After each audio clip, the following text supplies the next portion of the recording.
Behind the Scenes comes to you today from the nation's capital with our dear friend and guest, Steve Green. Steve, I might be introducing you to our television audience. Some people might not know you.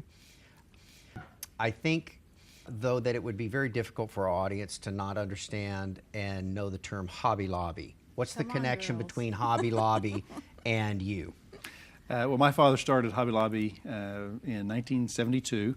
I was 9 years old and would glue frames in the home for my bubblegum money. Me and my brother would earn 7 cents a frame to glue frames. And then as soon as I graduated high school, I knew what I wanted to do. I wanted to go into the family business, and so started working full-time. I had worked while I was in high school in summers and evenings and weekends at the store.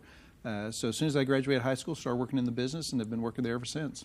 Wow. So did you start like doing every job so that now you can walk into the shipping or every department and know their job and what they're Many supposed to do? departments. There's some that I didn't get involved in, but you know, when I was in high school, from painting walls, cleaning bathrooms, unloading trucks, checking out, working on a frame table. And then as I graduated, would travel to the stores and oversee stores, get involved in buying and legal, international. So I've been involved in a lot of areas, not all of them, but in most areas of the business. Wow. Okay, so you're talking 1972. Your dad, in a recent meeting that we had in Oklahoma City, your dad, in the gift basket that he gave us, which was really fun, by the way, yes. Was his book. And I'm about 40 pages into it. Okay. And I knew the 7 cents and the gluing up of the frames on the kitchen table and all of that kind of stuff. And our family's business started in 1973.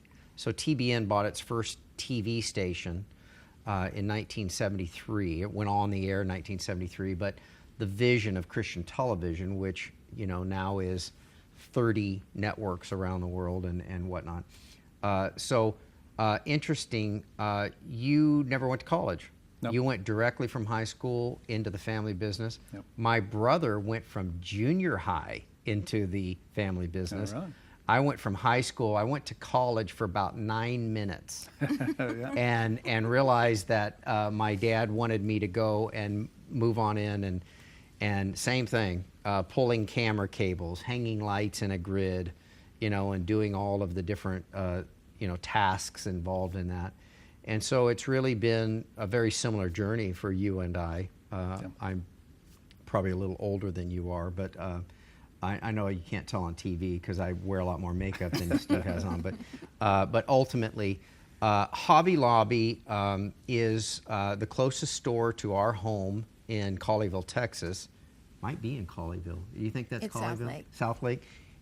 Do you know where every one of your stores is? Come on. We have 700 of them, and I know many, but I couldn't say all of them. Okay, so I think there's one either in South Lake, Texas, South or Lake. We have a South store in South Lake. Lake. Okay. And we're grateful. That's the one we go to, and we've been there many times, and so Hobby Lobby, and it would be, I think it would be interesting before we get into what we're really here to talk about, which is the Museum of the Bible and your family's involvement in that. In the shadow of the Capitol, and what an epic studio! I mean, look at the shot in between. I mean, look at the monitor down there. Isn't that's an amazing, beautiful shot? And so ultimately in Washington D.C. together, I think, it was Hobby Lobby that became very famous for a Supreme Court decision. Your family had to make a very, very, very tough decision.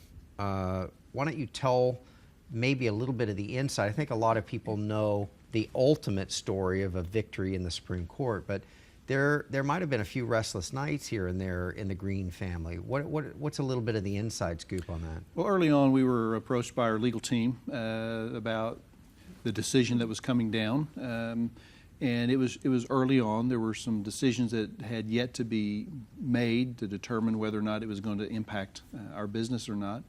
But after those decisions were made, and our legal counsel again came to the family and let us know that because they knew our heart, knew that we would not want to participate in taking life.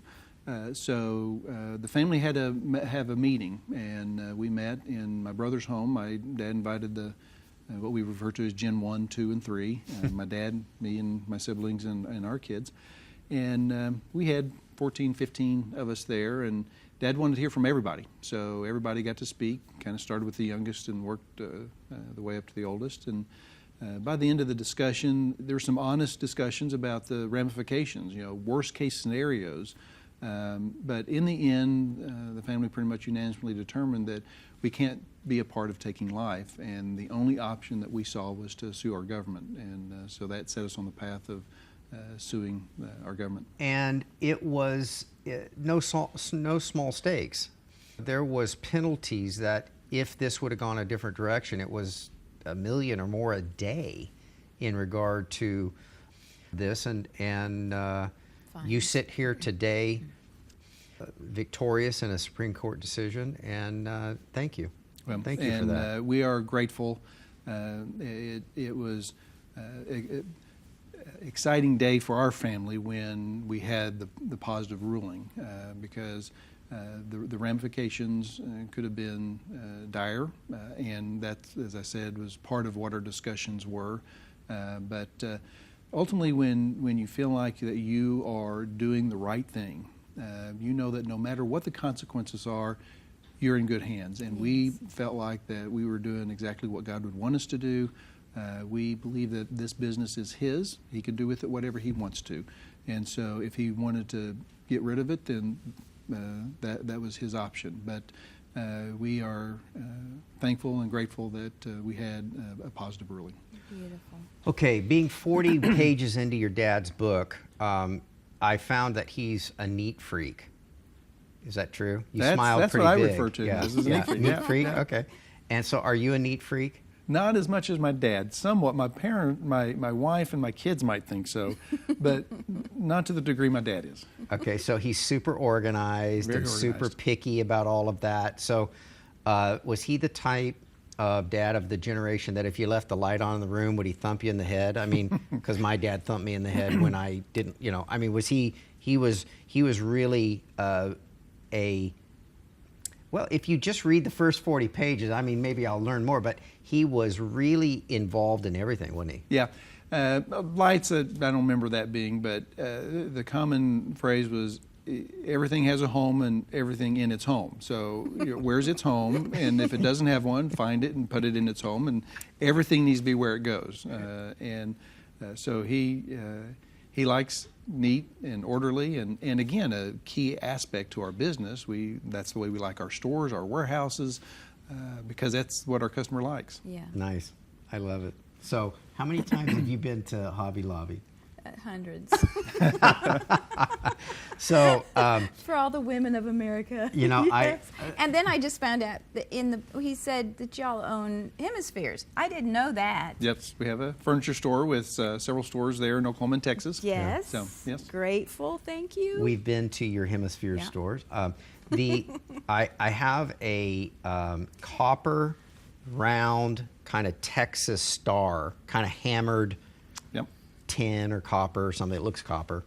That we got at Hobby Lobby, and it's right by our front door on our house in Texas. And I think about Hobby Lobby every time I walk in through the front door, and about 50 other things on the inside. So the Crouches are well Mom loved versed it. Yeah, Mom in loved Hobby going Lobby, to Hobby Lobbies and being a part of your stores, and and the amount of things that you have there is unbelievable. I mean, if you're into NASCAR, or if you're into this or that, you can find all that fun stuff. And Yeah. We have about 70,000 items that we carry every day. It's over 70,000 today. And then there are seasonal products that we send in. So in a year's time, there's going to be over 100,000 products that a customer could shop and see. And we sell a lot of great products. that's amazing. So your daddy was talking about his father was a pastor, Right. preacher, traveling pastor, preacher. My dad was a preacher's kid, and so he grew up in a pastor's home, and the church would regularly move them around to different churches. So he was in Kansas and Texas and New Mexico and Oklahoma, and would move around quite often. Yeah. And The churches were never large. They probably is no more than 50 on average, probably Right. less than that.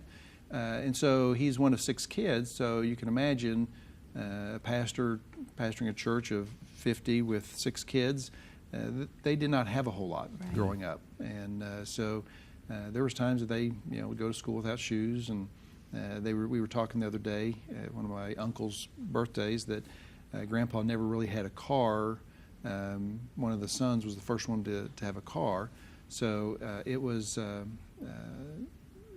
not a lot of wealth in the family at all. But my grandmother was one that taught my dad and his siblings to give.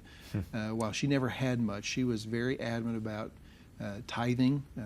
If they were receiving gifts from their congregants, from their The gardens, vegetables, the yeah. vegetables and things, she would calculate what that was worth and would tithe on that because she had a heart and a passion for God. It was through her ministry that my grandfather actually came to know the Lord, because her and her father were evangelists and would Oh, evangelize. my And so, goodness. so my grandmother was a rock in our family, Wow. in my dad's growing up. And So that's where he got it. so my dad got his passion and love for giving through his mother My that goodness. he highly regarded. Well, I so think if interesting. you hear the name the Green family, echoes of giving all over the world Absolutely. start reverberating. Your family is known, from me, I've known the Green family blessing America in so many ministries today, so many outreaches. The funding that you guys have given is just amazing. Well, and we would and see that it is my grandmother that is the genesis of that. If Yeah. you ask my dad today if he's outgiven my grandmother, he would say no, because she gave when she had nothing to give. Wow. Again, like the widow who gave of her mite, Yes. the 2 mites. Jesus made an interesting comment. He said she gave more. Yeah. And so while we are able to give out of the abundance that God has blessed us with, my grandmother was giving when she really had nothing to give. And so we celebrate my grandmother because of the inspiration Amen. she's been to our family. Wow, and just Beautiful. that generational blessing that comes from that. Yeah. You're so right. They literally gave it all.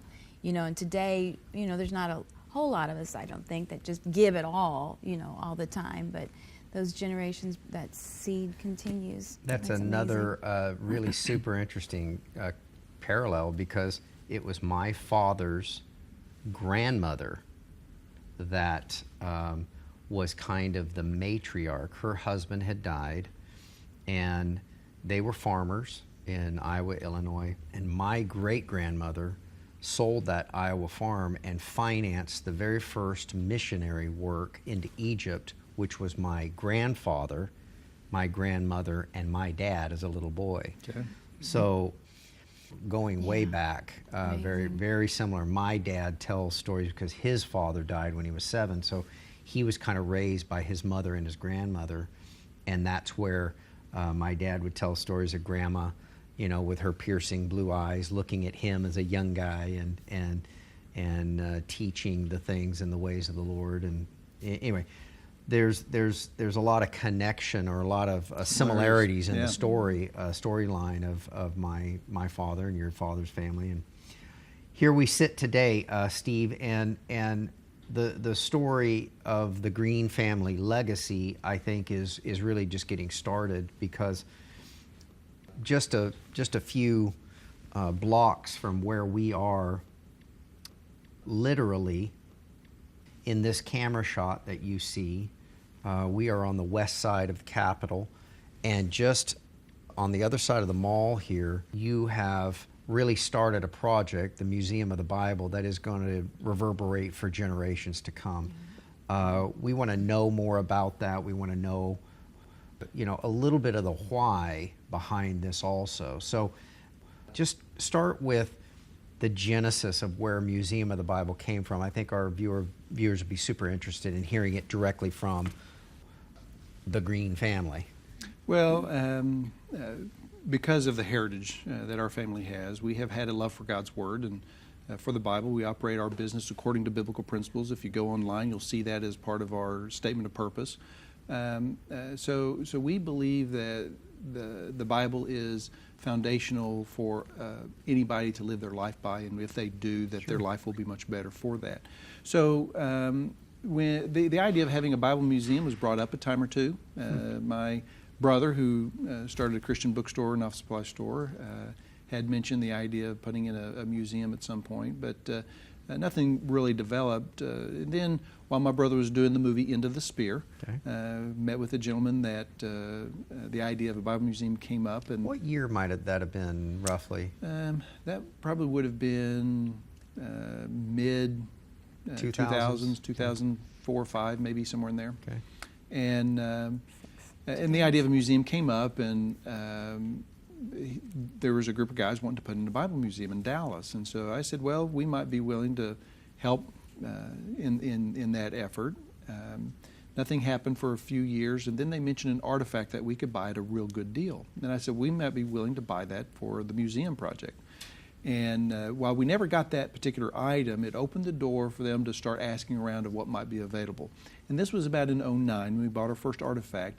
The economy had tanked, and people were needing to turn some of their collection into cash.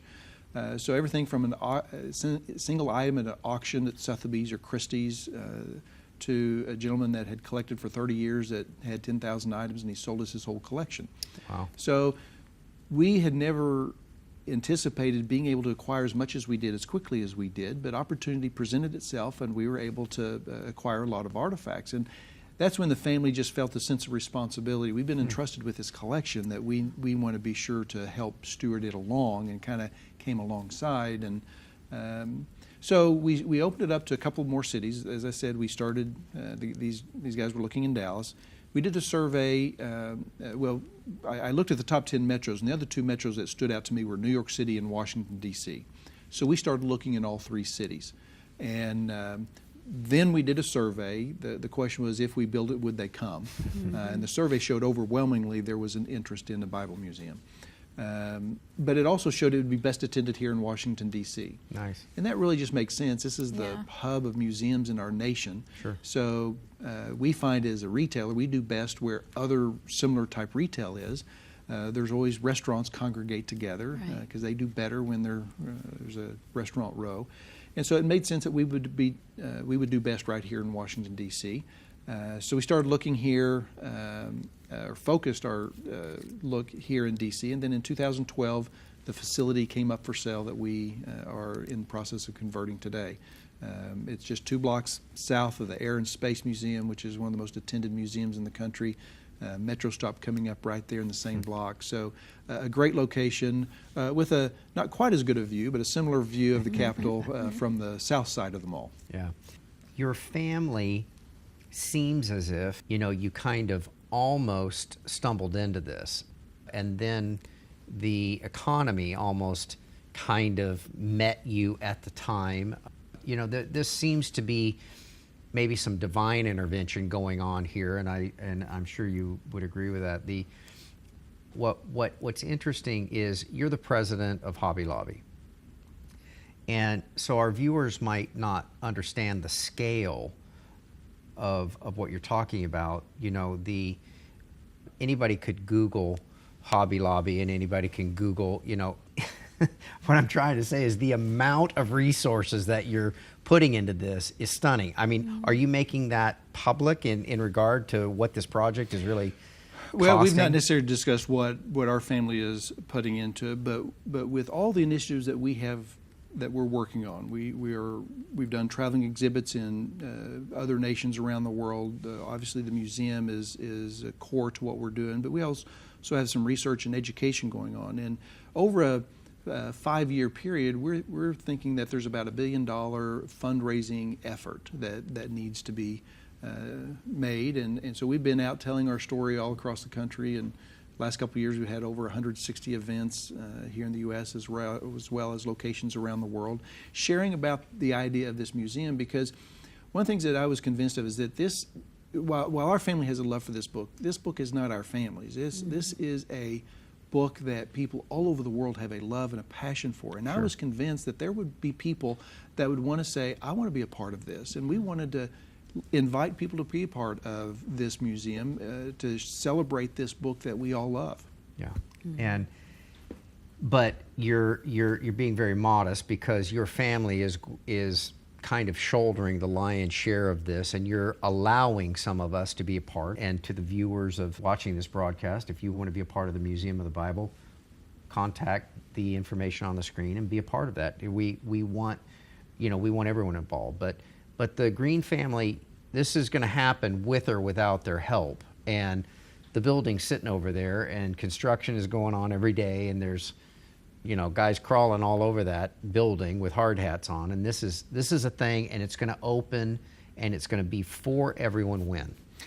We are shooting to open November 17 of this year. Okay. So just later this year, we've got a lot of work going on, over 500 construction workers working on a daily basis there. So we're excited about the public opening November 17. Okay. Wow. Now, as we sit here earlier in 17, is that going to shift possibly November, or is that kind of like you're going to open it whether it's completely done or not kind of thing? We have shot for November of this year since we've been starting this project. And Clark Construction, who is the construction company doing the renovation and the construction work, has done a phenomenal job of maintaining that date. Typically, a construction project like this, it does get delayed, but so far we have maintained that. We've gotten behind a little bit at times and then caught up and got ahead in some areas. So while there's still a lot of work to be done, we are still anticipating being able to open November 17. And there will always be things to wrap up, and we just hope that we will have, for the most part, things pretty well wrapped up and ready to open. Okay. So when we go into the Museum of the Bible, it just on the surface, what are we going to see differently than, let's say, the other Museum of the Bible that might be somewhere else in part of the world, not named that exactly, but I'm sure there are other displays or attractions that have Bibles on display. This one is going to be different. How? Well, one of our challenges is this book has the most incredible story to be told. But to look at a book under a glass case in a language that I don't understand doesn't really grab my attention for very long. I can read about it, but so our job is to be able to make this story come alive and to be able to tell its story in an engaging way. And the way we're going to do that is through a lot of technology. So this museum, I anticipate being the most technologically advanced museum that has been built. Wow. It will be the most newest one when we opened, and so we have the advantage of learning from everybody else and then raising that bar. But there are some technology that we will be using, indoor GPS as an example, that is having to be built for us because it doesn't exist. So we have some technology that is going to help us be able to tell this story in an engaging way for audiences of all ages. Somebody that's a kid that's tech savvy, that used to looking at a tablet or an iPad. Sure. Yeah, 3. they will be able to come in, and visitors are issued tablets for them to personalize their tour. Wow. And have volumes of information that would be available to them, so they can go as deep as they want wherever they want to, or be able to take that information with them. Let's say they're looking at an artifact and they want to know more, and we've got pages of information, but they don't have time. So they can just grab information, take it to a file. When they turn that tablet in, we can print it out for them or email it to their email address and read when they're back at home. So the idea is to inspire people. We want to invite all people to engage with this book. That is our short summary of what we are wanting to do. And hopefully not only while they're there will they learn something, but they will be motivated once they leave there to learn more about this book. And we will provide a lot of information for them if they want to. Okay. So let's separate a little fact from fiction. I've heard a rumor that there's going to be the world's largest bungee jump over an open pit of flame, kind of like dangling people over that's not going to happen, I have right? not heard that idea yet. Okay. So as far as I know, that's not there. Okay. I have a few other ideas that I'll pitch you afterwards, but I'll hold them back. Okay. So basically, we are here in Washington D.C. what an amazing afternoon right here, this beautiful setting. This is Sun's really, finally though, coming out a little going bit. to be one of the views from the museum. You're going to be able to stand at a window like this, look out towards the Capitol. You're actually going to be able to look out the other way towards the Washington Monument, towards the White House, Jefferson Memorial. So this is right in the middle of the mall.